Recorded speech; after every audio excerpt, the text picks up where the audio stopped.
Welcome back to the Mountain Morning Show. If you watched the news yesterday, you will not be a bit surprised about our conversation that we're about to have with Austin Schofield of SLC 2030. Welcome. It's good to have you here. Thanks for having me again. Huge news yesterday in the world of the Olympics, specifically the Winter Games. Innsbruck, Austria, pulling out of consideration. Yeah, that's crazy. I honestly thought that Innsbruck was probably one of the best chances for 2026. It's the 50-year anniversary of the last time they held them. And so, you know, like I mentioned last time I was here, it's a good story, and the IOC loves a good story. So. Yeah, for sure. So that was a little odd, to say the least. And honestly, it's not as if they don't have the money for it, but maybe that's part of the consideration? Yeah, it's tough to say. I know that, you know, the news story that I've heard and has been public for the majority of the time has been that there's a referendum that voted it down, and so public support is an issue.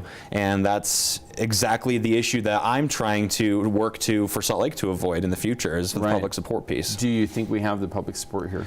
I definitely do. I think we do have support on the @SLC 2030 social media campaigns that I mentioned last time I was here, and they've also have polled Salt Lake and Utah in the past. If they do support in the next Olympics coming, I think there's been 70, 80, 85%. Yeah, which is more than double what it was for the original games. Right, and you know, I recently just went to the Olympic Assembly last week, and everyone that I've talked to were very supportive of what I was doing in Salt Lake getting the Olympics again. Tell me about some of these things that are happening here. You know, since Innsbruck pulled out, the Exploratory Committee officially announced yesterday the fact that they're now looking at the specifics of what we need to do and whether or not there's infrastructure and you know, coming down. We know we have some infrastructure, but I'm saying that at least as far as kind of figuring out the impact to all the different elements of the games, that's now being looked at with a finer tooth comb, shall we say? Yeah. Well, since Innsbruck has pulled out, there's been a few different things that have happened. There was another host city that has sort of kind of pulled out. They haven't, I don't think they've officially pulled out. They haven't said so yet. But they've said that we are holding off, basically, and that's Sion, Switzerland. And I thought they had a decent shot as well. So that's one thing that's happened since this announcement. And that's a 2030 choice, wasn't it? That was 2026 as well. Was it 2026? But, you know, they may consider 2030 in the future. I'm not exactly sure. But so that's one thing that's happened. And then the committee itself, the things that they'll look at are the things that we've mentioned earlier. They'll look at public support. They'll look at budgeting. And one of the biggest things they'll look at is how a 2026 or 2030 bid will affect LA 2028. Yeah, that's probably one of the biggest concerns that they'll face. I mean, at the end of the day, you know, having any Olympics in America ahead of the LA Games can be looked at in one of two ways, which is really, this is awesome because we can pre-promote it, or this is horrible because it takes away their steam. Yeah. Right? How do you sit on that one yourself? Well, that is a really tough one. Obviously, I'm going to support a Salt Lake Olympics regardless of when it is. But I think the LA committee has said in the past, you know, at their media summit a few weeks ago, that if a American city does bid for 2026, they want to have serious conversations with that city, with the Olympic committee and whatnot. And so those serious conversations, when I was growing up, those serious conversations didn't go too well with my parents. They never meant good things. And so I don't know if these serious conversations will necessarily be the best thing for 2026. But I've also heard that there's other things that are positive if there's a dual bid for 2028 and 2030 if Salt Lake gets 2030 or 2026.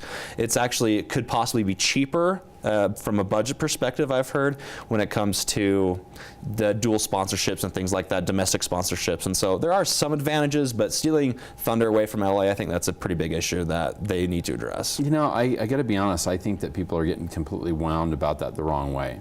My personal opinion on this is, if you throw another Olympics ahead of it that's in the States, it does nothing but promote it. Because we've seen in the past, especially viewership in Utah, top in the country, right? Yeah. So we know that, but also when you look at the whole of it all, as far as promotion is concerned, we know that when people watch an Olympics, that means that they tend to be more excited about the next one. And when you can say that they're both going to be in America, it seems like it would be pretty easy to say, hey, we just had the Salt Lake Olympics. Gosh, we can't wait till LA.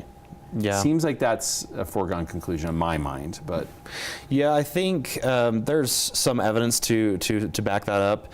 One of the things that the Olympic Committee has done in the past, they do a lot of data analytics and look at viewership and things like that. And as you would guess, the viewership and the popularity and the excitement for the Olympics are down during non-Olympic years and up during Olympic years. And at least for the United States, if you had 2 Olympic years in a row, that would be huge for the popularity of the Olympics as a whole. for sure. It's really good to connect with some Olympic leaders there and let them know that SLC is interested and make sure they know about the campaign. That's awesome. Yeah. Talk about what you're doing day to day to bolster this run. Well, right now, the thing that's really happened since we've last talked is that we've actually started a petition. And it's petitioning the United States Olympic Committee to, next time they do go for the Winter Olympics, that they choose Salt Lake City. And so that's been going on for about a week now. So that's the main thing that we've been doing right now. But as far as social media is concerned, just really trying to keep the content fresh and make sure that we are involved with all the breaking news that's happening. And there will be more. I believe Thursday is, as in tomorrow, is, no, sorry, 2 days, when they will officially announce the entire Olympic Exploratory Committee. The whole committee will be announced then, and so that's some of the breaking news that will be happening this week, and who knows what will happen in the weeks to come. So indeed.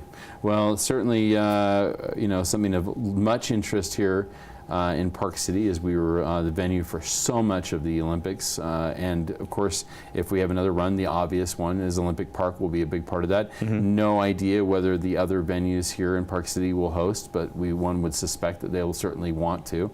But either way, we know this. We know that the cost of the Olympics is high, and having venues already in place, infrastructure and what have you, brings those costs down, so it makes us a big player. Makes you a big player too right now as you get ready to help us get it. So congratulations on the work you continue to do. Yeah, thank you so much, and I hope to be back soon. I hope so too, and we hope to see the Olympics back soon. How about that? Coming up here on the Mountain Morning Show, we've got more guests and a whole lot of other stuff, things that are happening this week in the mountains and more. We'll be back right after this.